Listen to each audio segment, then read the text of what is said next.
Say, I smell bacon. Does anyone else smell bacon? Yeah, I definitely smell a pork product of some type.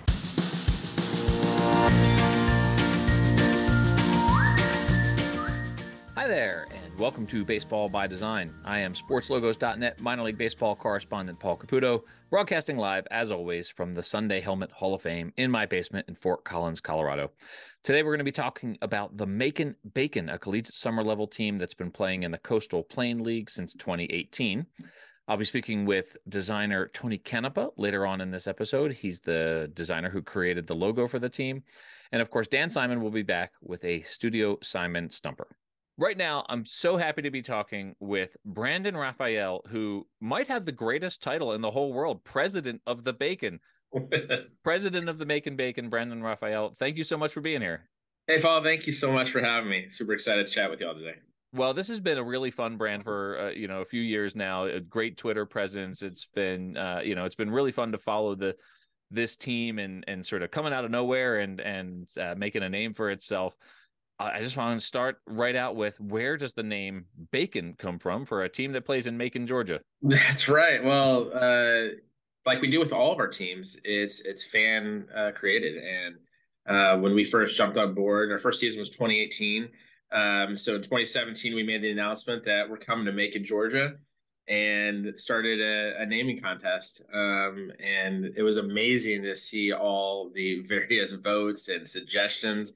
But there's a lot of history of baseball here in Macon, Georgia, and this ballpark is incredibly historic. But fan voted on it, and why not? Why not Macon Bacon, right? So the team debuted in the Coastal Plain League in 2018. Collegiate summer baseball, especially in recent years with the reduction of affiliated minor league baseball, collegiate summer baseball has had a much bigger presence on the landscape. For a team to go about establishing a brand like this and to really market itself outside of just the fact that, hey, we're bringing, college students in from around the world to play on this team, to develop them for their respective college teams that they're going to go back to at the end of the summer.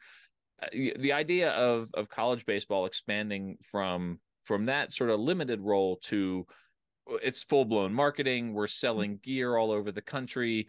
Obviously a pretty intentional decision, and probably not easy to do given the very cluttered landscape of minor league baseball branding. How do you get a brand like the Macon Bacon to stand out in this landscape? Well, it starts with your plan. I mean, I think that's one of the biggest things, is having that marketing plan from the get-go and not flying by the seat of your pants. And myself and my business partner, Steve DeLay, we've done this a long time. It's year 24 for me, this year 30 for him.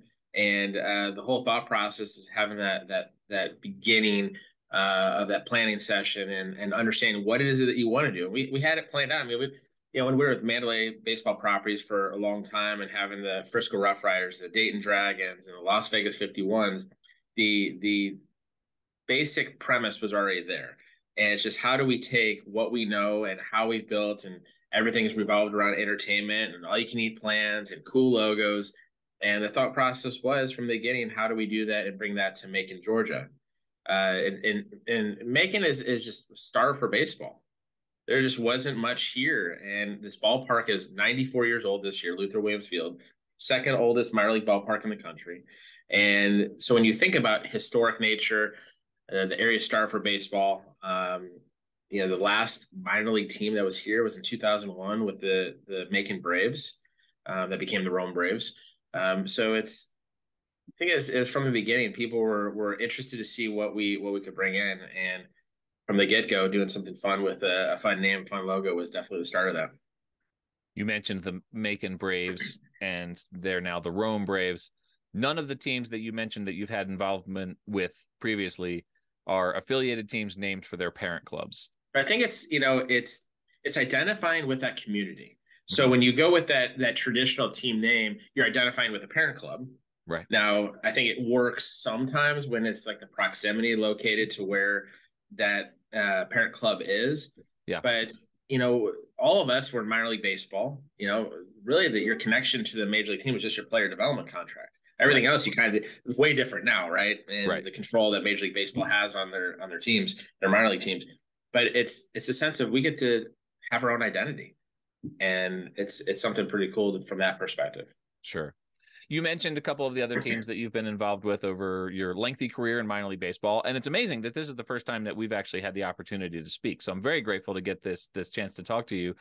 But you mentioned the Las Vegas 51s, obviously, pour one out for the 51s. That was a great brand. But named for Area 51, the Frisco Rough Riders with their Teddy Roosevelt brand, obviously that's pertinent to that area. Macon and Bacon, the reason for the nickname Macon Bacon seems to be, so far as I can tell, exclusively the fact that there's a rhyme there. Is it harder to build a brand without that backstory? Is it, to take the Area 51 or to take Teddy Roosevelt and build a brand out of those, with the fact that there's just a rhyme here, does that pose an additional challenge, or does it sort of free you to do, more and more wacky stuff? Well, it starts out fresh, right? There wasn't that preconceived notion of where we've been and who we are. Brand new team, not a brand new market. I mean, you think, Sure. Luther Williams Field, 94 years old, and of those 94 years, 78 years of baseball-ish, somewhere right around there. Yeah. And so we love celebrating our history. So we have, with everything we've done at the ballpark, name included, old with the new. And Sure. we are, we promote the history here, knowing that, Pete Rose's first and only year in minor league baseball was here in 1962. Crazy. That's a great stat. I didn't know that. That's great. Yes. And the Macon Peaches. So you think about that, of the 75-ish, 78 years of baseball here, they were known as the Macon Peaches for a majority of that. So a lot of people wanted us to be the Macon Peaches. And it just wasn't the right fit for us. We wanted to start something new, something fresh, and something that would potentially catch on. And we've had that with some of our other minor league teams, but to catch on throughout the rest of the country. And within, the first, couple of weeks of announcing, the Macon Bacon brand, we sold to every state in the country and multiple countries outside of that. It's pretty cool to think from a name brand perspective that only 42% of our merchandise orders are to the state of Georgia. So it's like the thought process is, how do you make that a national brand and somewhat of a household name? Sure. It's something that we've, our goal was from the beginning. Well, and I would be remiss if I did not bring up the rivalry that I guess used to exist. The Savannah Bananas are no longer in the Coastal Plain League, but a similar logo and nickname based on a rhyming scheme, basically. How much did that, at the time before the Bananas left the Coastal Plain League, how much did that rivalry, the success of that logo and the success of your logo, how much did that help sort of both teams elevate one another? Yeah, a little unknown fact. So Steve DeLay helped get their start in Savannah. He knew Jesse Cole really well from his Gastonia days, and he consulted with them for the first couple of years, and the all-you-can-eat plans and everything and the entertainment that they got going from the beginning. But the rivalry was great for several reasons. One, close proximity. They're our closest team, about 3 hours away or so. So that was great because we played them, felt like 500 times a year. Right. But it built that natural food rivalry. And that started actually kind of a little bit of it created this food league almost with what happened. And some of the other teams started coming on board, new teams, and they were naming themselves food names. So we were known as the food league for a little bit, but it created that natural food fight that we called it. And playing them so much, they really took care of us a couple of years on the field from that perspective. But really the rivalry was just, on social media, and we were just going back and forth quite a bit. It was a lot of fun. To see them go is, that was their choice, and changes things up a little bit for our league. But it was awesome while it lasted. For sure. You mentioned the on the field play. I'm curious to know whether when you're recruiting players, when players from different colleges are deciding where they're going to spend their summer seasons, there's a lot of choices. How much of a role does the branding play? Are there players who are like, Macon Bacon, that's awesome, everybody loves bacon? Are there maybe players who are vegetarians who are like, you know what, I'm going to play for a different team that doesn't have bacon as a logo? Does that factor in with the players at all? Yeah, we have a lot of fun with the Paul. It's our coach does all the recruiting here, and he does a great job. And generally speaking, most college softball teams, it's the same deal. We're going to see from some of the, the Coastal Plain League is one of the top leagues in the country, which is awesome. So we're going to get a better crop of players anyways. But what you'll see from a lot of the college summer ball teams is a lot of local flavor from the area playing at smaller schools. And what we get here, and the same thing with some of the more successful teams, you have a better pick of the selection of who you want. You have more people coming to you because, we're averaging about 2,500 fans a game at a 3,200 seat stadium.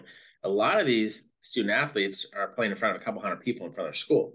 And so when they start hearing about the name and the support and the community, you hear that a lot, right? From these prospective players. I knew about you. I wanted to play there. So we get more kids wanting to come to play here versus the recruiting side.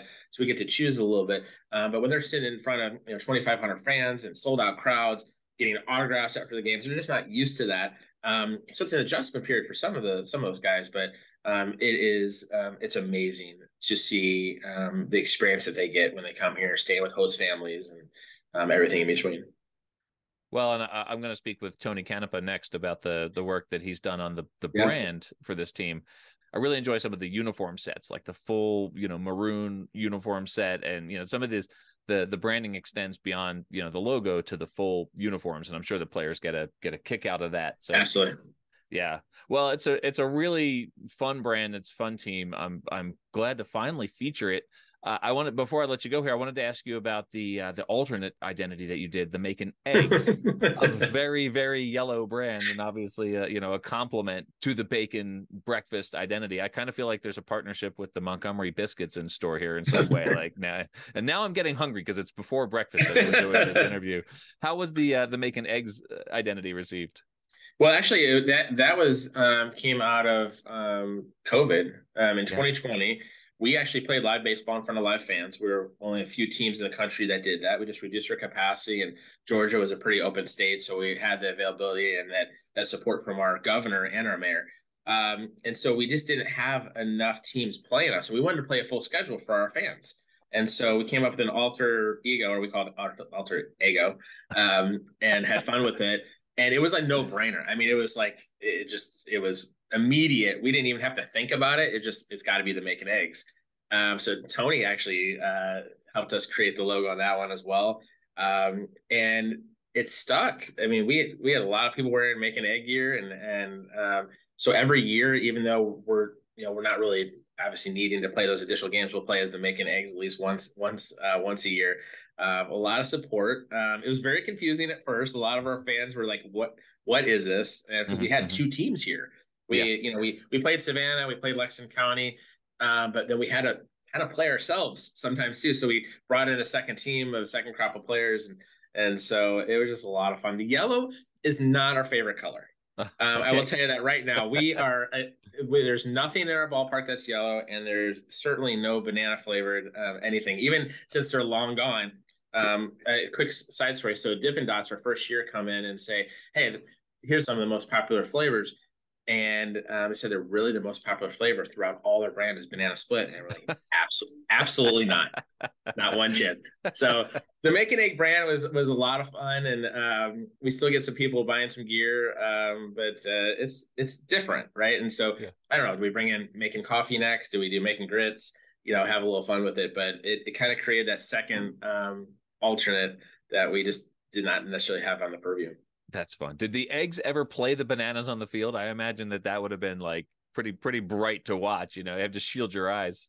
Yeah, no, we that did not happen. Mostly on purpose. But we couldn't have yellow shirts in here. So it's just one of those things that it was a lot of fun. And so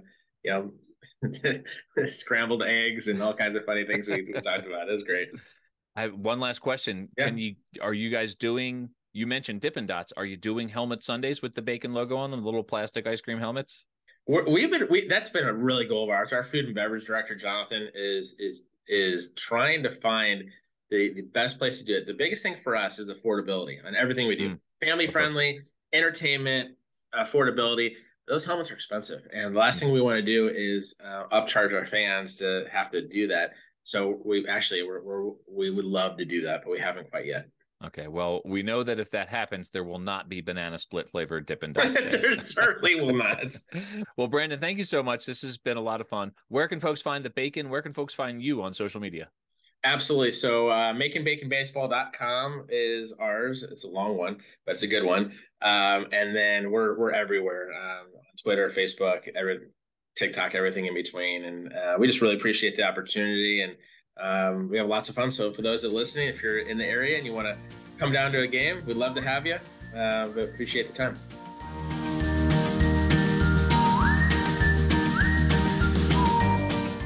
All right, everyone, welcome back. I'm so pleased to be joined for the first time on the Baseball by Design podcast by the designer Tony Canepa of Tony Canepa Creative. It's a design and illustration firm right now based out of Austin, Texas. Tony, thank you so much for joining me. How are you doing? Paul, thanks for having me. I'm doing great. I'm so pleased to be speaking with the designer who created the Macon Bacon logo. This is just pure minor league baseball fun. You have done a lot of other work. I was on your website. You have a lot of not just graphic design work and logo design, but also illustration work. And certainly not just in minor league baseball, but, you know, in all sorts of realms. So this Macon Bacon logo is, like I said, pure minor league baseball fun, but it's part of a much sort of wider scope of work that you do. When a team called the Macon Bacon comes to you and you're a serious illustrator doing serious work out there in the art realm, what is your approach? How do you turn that around to make it more fun and less serious in terms of your approach as an artist? You know, I've been accused of a lot of things. Serious is not typically one of them. But I have a long history and background of about 20 years of working in minor league baseball specifically. That's where I got my start. I started out as a mascot. That was my foot in the door. That's amazing. What mascot were you? I was the Las Vegas 51's mascot, Cosmo. This is incredible. What years were you Cosmo? I was the very first Cosmo. I was the UNLV running rebel, and that's how I got the gig as Cosmo. And so when they changed the name from Las Vegas Stars, they had a mascot. I ended up getting that gig, and so I would have been there. That would have been 2000 to 2003, I think. About a decade later, I was at a Las Vegas 51's game with press credentials in the press box at Cashman Field. And I went into the press box, and here's Cosmo, you know, in the press room. And the gentleman who was playing Cosmo has taken the head off and is just sitting there drenched in sweat, looking really miserable. So for a moment there, I thought maybe that you and I had met once before in a really terrible moment for the guy playing Cosmo the mascot. I love that you played Cosmo. So before we get into the Macon Bacon, did people call you Jar Jar? Yeah, that was pretty frequent. That was more than anything. Yeah, I was called Jar Jar when I was in the suit. People in the office called me Cosmo when I was out of the suit. So nice. It was like, yeah, it was all part of the character. All right. So I have said that you're a serious illustrator looking at your website here. I stand by that based on the work that I'm seeing. Well, thank you. But now we know that you played Cosmo at the Las Vegas 51's. But I interrupted you. You were talking about your experience in minor league baseball. Sure. Yeah. So I had a long history working in minor league baseball. I did video production, and I had been doing design. Basically, when I started out at the 51's, I started teaching myself design due to the fact that I had Photoshop on my computer. And I started out just taking photos of Cosmo, and I'd Photoshop him into movie stills and stuff like that. And it was just started out as fun.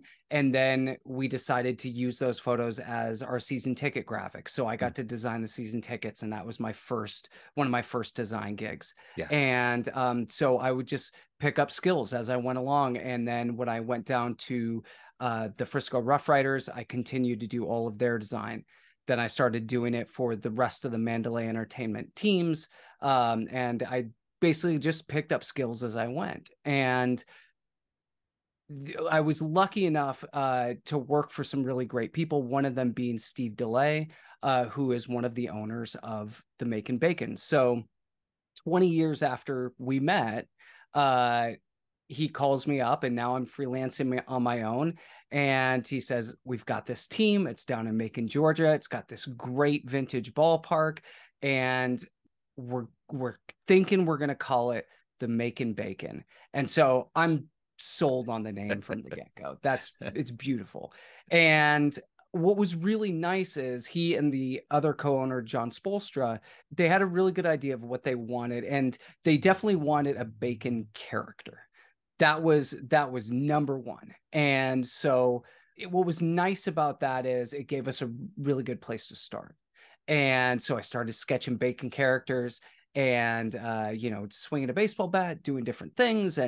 And we just kind of wanted to see kind of where that took us. And then the other nice part about this versus other designs that I've done or other rebrands that I've done is the bacon itself lends itself to a certain color scheme. And we can do a lot of variations with that, but it's probably going to be red. It's probably going to have some white. And so we kind of went with a little bit of a cooked bacon burgundy to have that kind of feel. So what was nice about going through the bacon rebrand, or not even rebrand, just the brand, it was kind of a new team. It was that a lot of these things kind of fell into place. And so it kept the focus a little bit tighter. And then we got to see where we could really have fun within those confines. So what goes into when you're creating an anthropomorphic strip of bacon, swinging a baseball bat, a little juiced up here, right? Like he's got the sort of muscular arms here. One of the details that I absolutely love is that he's wearing a backwards hat, which is actually a frying pan that is coming flying off. He's swinging so hard that the frying pan is coming off the top of his head. So, it's a little bit morbid, right? Like you cook bacon in a frying pan, and here he's wearing one as a hat. So it's, there's sort of a lot going on here. The muscular arms, the frying pan flying off, the sort of determined look on his face. Obviously you had some fun with this. Can you talk about sort of, how much of that was you bringing this to it and how much of it was, the team had sort of specific ideas? Steve and John, they really kickstarted, and they said it's got to be a bacon character. And I said, okay. And so I did a variety of, thinner strips of bacon. I did more bulky strips of bacon, like kind of like a muscled up kind of monster bacon, and just trying to find the right balance of all of these components. And I actually was looking back at some of my initial sketches, and some of them have more like cartoony, like noodle arms, and other ones are a little bit more buff, and some have shoes, and some have legs, and some don't. And it's finding that balance of what feels like bacon and also what feels like a great character and what feels like a great logo. A lot of these things, because we're bouncing ideas back and forth and it's just through conversation. Some things I don't remember, like whose idea it was or wasn't, but the frying pan hat was definitely mine. I do remember that because I included it in a sketch, and that was something that everybody just went like, oh yeah, like we gotta have that. And immediately I think Steve said, he's like, oh my God, do you think we can get foam frying pan hats for the fans, like cheese heads, like that kind of thing? And I was like, oh yeah, you got to have that, Right. So I did versions where the pan was on his head. I did the versions where it was flying off. And I even, I just found an early sketch where he's standing like in the frying pan, like that's a little different riff. Sure is. Yeah. So it's just kind of like finding what feels right, and then going through and figuring out, it's like, what's the correct amount of marbling in the bacon, those kind of things, those little details that so at first glance exactly what it is, and that it just reads. So I'm going to sort of call out some of your other work that you've done here, because I'm curious about the relationship. You've done some illustration work based on Star Wars bounty hunters. You've done some custom barware with some really sort of interesting, like retro looking tiki artwork on it. Stars of Burlesque. That's thankfully I'm not recording this at work right now, so I can, in case I accidentally click on that one. It's all very tasteful. It's all fun. It's all cartoony. It is. It's got this sort of terrific illustrative quality about it. And then also, we didn't talk about this when we talked about your bona fides, your experience in minor league baseball. You worked for the Tacoma Rainiers for 7 years, I believe you said when we were talking in the pre-interview. Did a lot of the work for their rebrand when they switched over to the R script. They're a AAA team. They have a more serious brand, right? Like their aesthetic, their visual vernacular is more major league than it is minor league. So again, I said it at the beginning of the interview, you've done a lot of sort of more sophisticated, sort of more serious design work, illustration work. And, even the work that you've done in minor league baseball, outside of being Cosmo, the 51's mascot, which I still find amazing. I love that we discovered that on the air while we were talking. Even the work that you've done in minor league baseball is largely sort of more sophisticated and more serious. And then here you have this collegiate summer level team, and they come along and they're like, hey, create a cartoon character that's basically, a strip of bacon swinging a bat. How does that the more serious work that you do, how does that inform creating a sort of silly character like a strip of bacon? That's a really good question. I think where I pull in those more traditional elements, or the more reserved, the classic elements, we'll say, is you're always looking, whether you're doing a piece of illustration, whether you're doing a piece of design where you're designing a logo, a uniform, a hat, you're always looking for balance. And I think balancing those classic elements with the contemporary elements, with the silly elements, something serious with the silly, that's what I'm always looking to do. And me and my personal taste is I tend to gravitate toward vintage design. I love stuff from the 1960s. I love flat graphic design. I all of these, like, real crisp, clean stuff. I love that stuff. But I am also a big fan as an illustrator of more illustrative design, guys like Bernie Fuchs and classic illustrators like that. And so if I can combine, so if I'm doing the Macon Bacon, that is inherently silly. And you're gonna have to have that marbling bacon texture, and that's like a great design motif. But what I did is like on one of our uniforms, I combined that with the classic Houston Astros rainbow jersey, which I think it's one of the best jerseys and uniform sets of all time, and one of my favorites by far.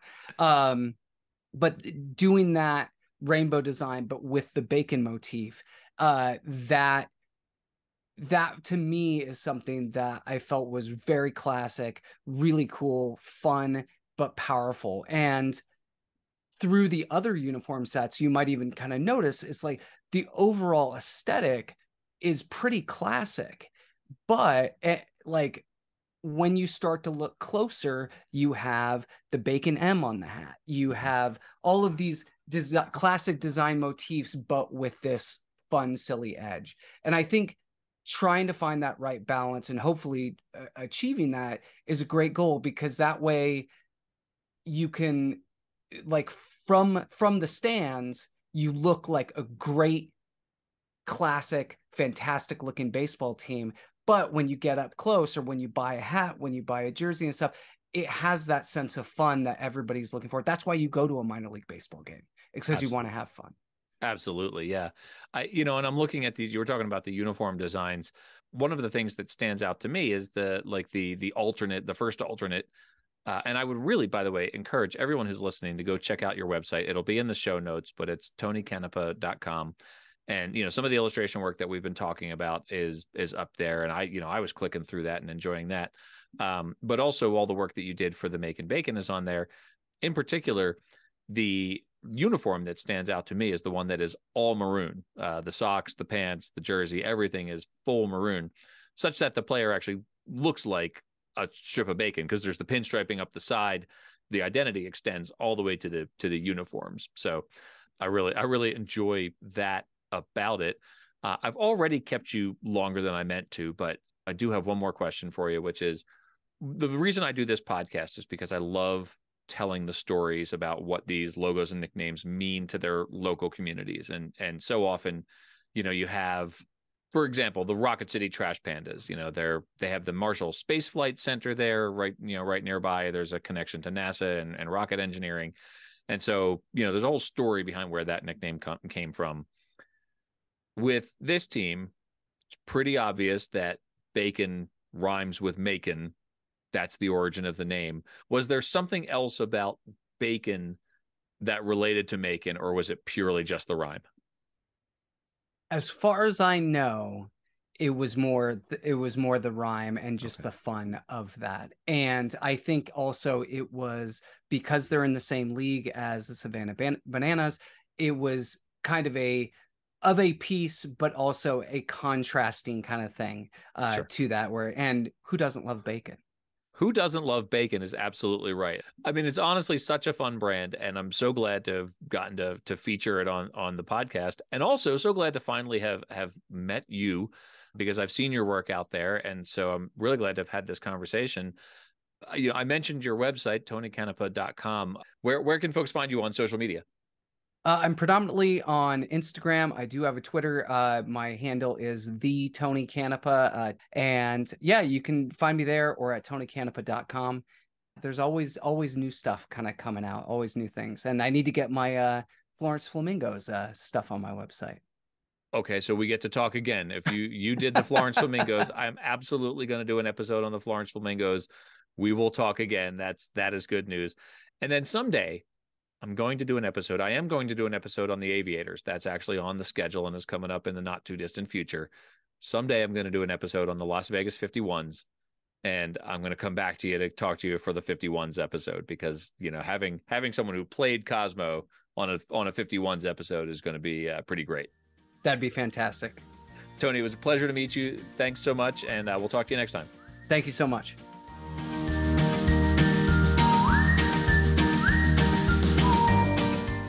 All right, everyone, it's time once again for Studio Simon Stumpers. This is so much fun. I love having Dan Simon on every single episode. We're here talking about the Macon Bacon. As I've said before, I can't prepare for these because I don't know, is this going to be about Macon, Georgia? Is it going to be about teams that rhyme? Is it going to be about bacon itself? Meat-based brands? I don't know. So I'm ready to, I'm completely unprepared, but ready to jump in. Dan, welcome back. Thanks for being here. Once again, thanks for having me. What today's question is going to center around is Macon professional sports. Okay. So in addition to Macon being the home to minor league baseball and now collegiate summer league baseball, Macon has been home to professional hockey off and on dating back to 1973, 50 years of hockey but not continuous in Macon, with their teams playing at the Macon Coliseum, which opened in 1968. So our Studio Simon Stumper today asks, which of these three names was not a name of one of the incarnations of the minor league hockey team in Macon? Okay, which one was not? Was it A, the Macon Whoopee, B, the Macon Waves, or C, the Macon Tracks? Okay, so one of these teams was not a professional hockey team in Macon, Georgia. Whoopee, Waves, Tracks. You're gonna admonish me about my first choice and then my immediate reaction, and then then the answer I ended up going with. The Waves is kind of one that doesn't make sense to me because hockey's played on ice and waves is a liquid. And so Tracks I can see because you make tracks in the ice with ice skates. So Tracks, I'm gonna say early on here that Tracks probably is not the answer to this question. I'm gonna say that they were one of the teams. So I'm gonna say it's either Whoopee, because Whoopee is goofy for a team, but maybe they wanted to do something goofy, or Waves because Waves is a liquid, not a solid like ice that hockey is played on. I'm going to say there was a team that thought it was hilarious to be the Whoopee. I'm going with Waves. Final answer. butter my butt and call me a biscuit. You beat the Stumpers again. We did it. We did it. So waves, because it's a liquid, maybe. I don't know. What was Well, I like when you do this because you always have a rationale for here's why a team would have been called the Waves. And so I'm curious. well, in this case, well, first of all, you eliminated waves because waves is a liquid and hockey is played on ice. But you didn't eliminate whoopee. Nobody makes whoopee in hockey. There's a different location that particular bit of entertainment is the venue for. So, but yes, Macon is, as far as I know, landlocked. But are there rivers there? There has to be rivers, right? Like in Georgia, there's rivers everywhere, and yeah. So there could be waves, on a river, even though not like on a beach. But anyway, so the only reason for that as the wrong answer, well, actually, it was the right answer, but the team, the faux team in this case, is because making waves is an expression, a common expression. Hey, I don't want to make it waves, so it's a name that makes sense, at least. And given the fact that you had Macon Whoopee, Macon Tracks, why wouldn't a team there necessarily name themselves the Macon Waves? Just another making pun.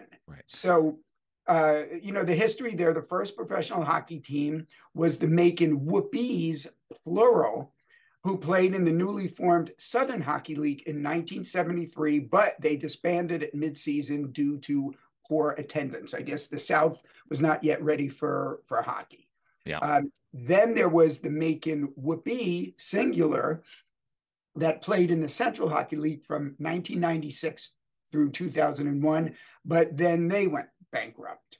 Now, here's a little side note regarding the Macon Whoopee. Their mascot was a whooping crane. Get it? Whooping crane. Okay, very good. Okay, I like this. That would, from time to time, be menaced by a bee. So you get it? The birds and the bees making whoopee. So it's a very, very clever marketing there for the Macon Whoopies. Absolutely. They're this is, your podcast is about sports, more specifically minor league baseball and collegiate summer league branding. So their branding did not visually represent the fray. Okay. Yeah. I didn't eliminate that one because even though Macon Whoopee is not associated with hockey rinks, I figured it was they just figured they could sell some merch because people would think it was funny that there was a team called Macon Whoopee. Like the Macon Bacon. There, I don't know. It's not I don't know that there's a baseball phrase that has to do with bacon. Also, it makes for a good name, like Savannah Bananas, So, so anyway, next after the Macon Whoopee came the Macon Tracks with a locomotive themed identity. And that's Tracks with an X. Of course. And they had the interesting experience of having played in a different league in each of their 3 years of existence, from 2002 to 2005. And most recently, the team has been home, and still currently is home, to the Southern Professional Hockey League's Macon Mayhem since 2015. So that's pretty much covers the history of minor league hockey in the city that is also home to the Macon Bacon Coastal Plain League team. Dan, you are a font of knowledge. I learn something new every time we have a Studio Simon Stumper. I appreciate you being here, and we'll see you next time on Studio Simon Stumpers. I am excited just at the thought of being back again next week. 1 week from this moment right now that you're listening to this podcast.